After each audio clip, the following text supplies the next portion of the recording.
Assalamualaikum warahmatullahi wabarakatuh. Yang terhormat kepada Ibu Malinda Fatmawati selaku dosen Mampu telaah buku teks. Di sini saya dan Khairul akan sedikit menjelaskan tentang buku teks terbitan Erlangga kelas 12. Yang saya lihat dari terbitan Erlangga ini, yang poin menonjolnya adalah siswa siswa itu diajak untuk mengerti dan memahami bahasa sehari-hari. Dalam buku teks ini siswa tidak dianjurkan dengan beban tugas atau PR, tetapi lebih kepada memahami bahasa yang digunakan sehari-hari. Selanjutnya yaitu ada pemetaan setiap subbabnya. Jadi per bab itu sudah ada pemetaan. Antara setiap bab satu itu ada pemetaannya dengan lengkap. Terus yaitu selanjutnya adanya alat peraga. Alat peraga itu alat yang digunakan untuk memahami materi tersebut. Jadi agar siswa itu lebih paham, lebih mengetahui secara mendalam tentang apa yang dia pelajari. Nah, selanjutnya itu dijelaskan juga ada tujuan belajar.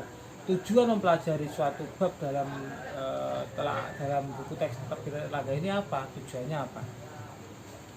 Untuk agar Anda memahami setiap babnya, mungkin setiap bab dari bab ke bab itu paham. Yaitu terus tidak lupa dengan diadakan atau ditambah kata kunci. Kata kunci di sini apa bahasanya? Ya seperti untuk sebuah kunci untuk mencari jawaban dari permasalahan tersebut. Yaitu yang selanjutnya apresiasi, yaitu kegiatan awal yang harus Anda lakukan yang dilakukan oleh setiap guru sebelum menginjak pada materi pembahasan. Jadi ada apresiasi, diapresiasikan. Nah, terus poin yang terakhir yaitu latihan. Jadi setelah melewati beberapa tahap tadi, siswa diujikan atau siswa itu dikasih latihan paham atau tidak, atau mengerti atau tidak, memahami atau tidak dari materi yang disampaikan. Itu sedikit yang saya sampaikan dari nomor buku teks terbitan Erlangga. Amin. Selanjutnya yaitu kegiatan. Kegiatan itu berisi tentang latihan yang menuntut kerjasama, tim atau kelompok, di mana disajikan untuk melatih keterampilan yang sedang Anda pelajari. Contohnya ya di samping ini, itu ada kegiatan, di mana kegiatan itu terdapat gagasan utama, paragraf, dan pengembangan yang harus kita isi. Selanjutnya yaitu studi pustaka. Studi pustaka itu berisi tentang kegiatan untuk menuntut Anda untuk membaca, menganalisis, menelaah buku dan sumber-sumber teks tertulis lainnya. Contohnya studi pustaka. Nah, itu kita dituntut untuk membuat sebuah mulai dari angkatan 20-an sampai 2000-an. Nah, contohnya ya sebelah ini. Yang pertama yaitu nama angkatan. Kan angkatan itu ada beberapa angkatan, dari angkatan 20-an sampai angkatan 2000-an. Kemudian ciri-ciri. Nah, ciri-cirinya bagaimana dari angkatan tersebut. Kemudian karya-karya pengarangnya itu seperti apa. Kemudian kita isi kolom tersebut. Terus pengarangnya siapa. Nah, dari angkatan tersebut. Kemudian studi lapangan, di mana studi lapangan itu berisi kegiatan yang menuntut Anda untuk melakukan analisis atau survei penelaah di lapangan secara langsung. Nah, disajikan agar Anda dapat belajar secara nyata sesuai dengan keadaan sebenarnya yang ada di lapangan.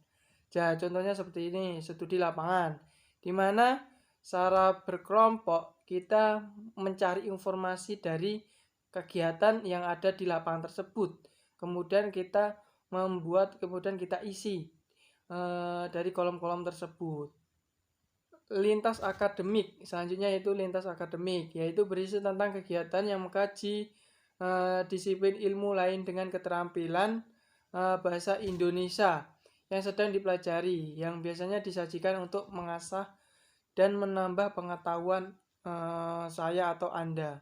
Nah, contohnya seperti di samping ini, lintas akademik.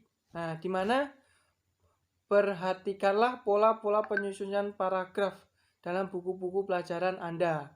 Dari buku-buku itu, tunjuklah masing-masing dan contoh paragraf deduktif dan induktif.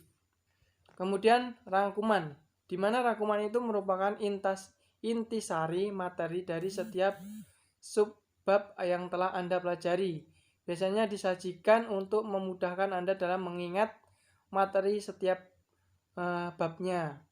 Contohnya seperti rangkumannya, kan itu terdapat rangkuman, beberapa rangkumannya itu kan dituliskan di dalam kolom tersebut kan. Nah, seperti itulah rangkuman. Kemudian uji kompetensinya. Uji kompetensi itu berisi soal-soal latihan di setiap buku, bab setiap akhir bab, yang dimana disajikan untuk mengukur pemahaman Anda dalam setiap babnya.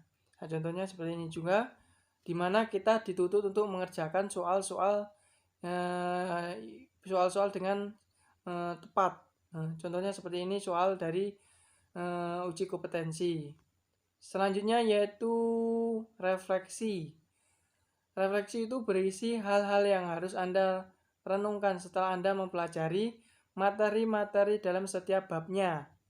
Nah, di mana tidak hanya itu, Anda pun dituntut untuk merenungkan hal-hal yang akan Anda lakukan jika Anda telah memahami materi tersebut. Terus di samping ini ada refleksi, contoh dari refleksi.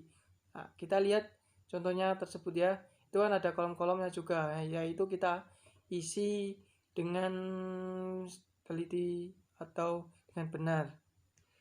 Kemudian di dalam buku cerdas membaca itu juga ada indeksnya, yaitu indeks itu berisi daftar istilah penting yang disusun secara alfabetis di bagian akhir buku. Biasanya itu terdapat di akhir buku juga ya.